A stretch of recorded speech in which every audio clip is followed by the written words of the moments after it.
안녕하세요. 충남대학교 자연사박물관 전시해설사 심현준입니다. 여러분은 밥상에서 미역이나 다시마, 톳과 같은 생물들을 눈으로 보거나 직접 먹어본 경험이 있으실 텐데요. 이러한 생물들은 대체 어떤 생물 분류군에 속할까요?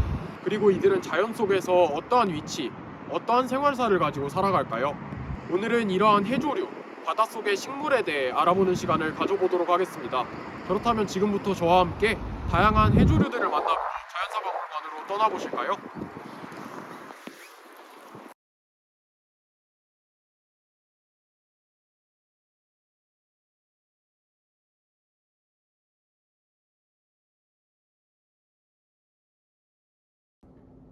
해조류란 바닷속에 서식하는 엽록소를 가진 엽상식물을 의미합니다.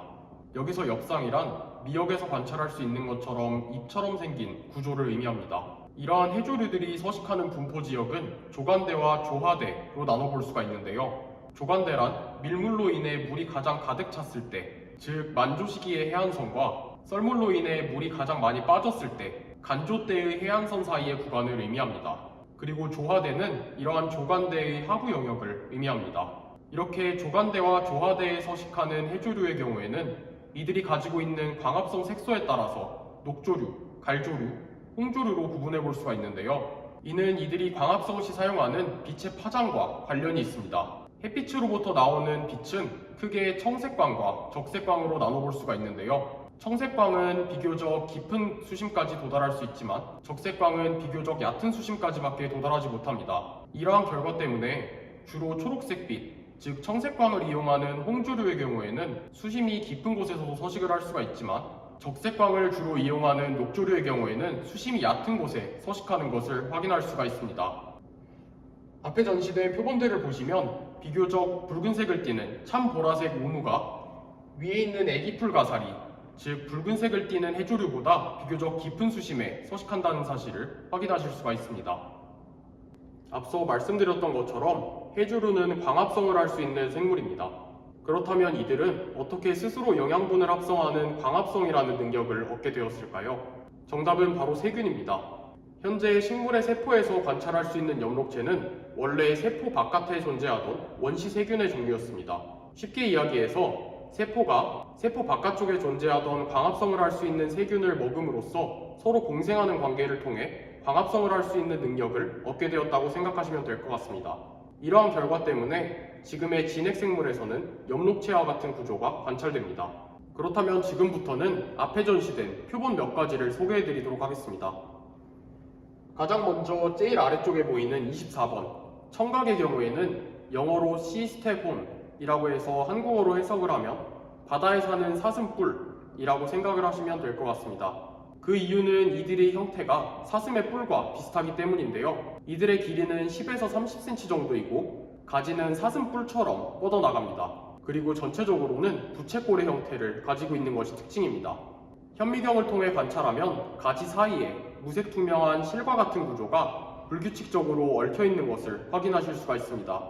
조선시대에 쓰인 수산학, 해양생물학과 관련된 서적인 자산어보에 따르면 이들은 김치의 맛을 돋운다고 알려져 있어 아주 옛날부터 청각이 음식의 재료로서 이용되었다는 사실도 알 수가 있습니다. 다음으로 살펴볼 표본은 위쪽에 보이는 16번 미역입니다. 미역은 다시마목 나래미역과에 속하는 생물로서 우리가 먹을 수 있는 식용 갈조류에 해당하기도 합니다. 이들의 형태는 전체적으로 타원형을 가지고 있으며 길이는 무려 1.5m까지 자란다고 합니다. 이들은 바닷속에서 안반에 착생하여 생활하는 모습을 보이고 우리나라의 전 연안에 걸쳐 분포하며 전 세계적으로는 주로 온대 해역에 서식한다는 점이 특징입니다. 다음으로 살펴볼 표본은 바로 옆에 있는 17번 다시마입니다.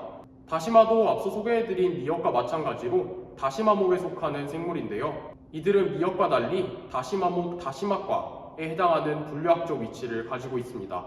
이들은 길이가 2m, 폭이 30cm 정도까지 자라며 이들의 경우 우리나라 전 연안에 분포하고 수심 20m에서 30m 사이에 분포한다는 것이 특징입니다.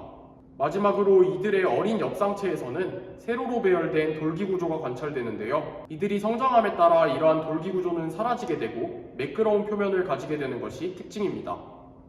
지금까지 살펴본 해조류는 바닷속 생물들에게 중요한 먹이원이 되며 미역, 다시마, 톳, 우뭇가사리와 같은 생물들은 우리 인간이 먹을 수 있는 식용 자원에 속하기도 합니다.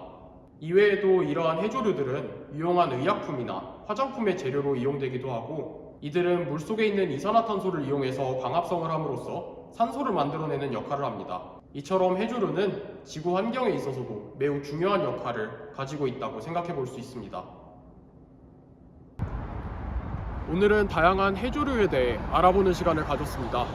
우리가 그동안 먹어왔던 미역이나 다시마와 같은 해조류에 대해 몰랐던 새로운 사실들이 흥미로우셨길 바라면서 저는 여기서 해설을 마치도록 하겠습니다. 지금까지 충남대학교 자연사박물관 전시해설사 심현준이었습니다. 감사합니다.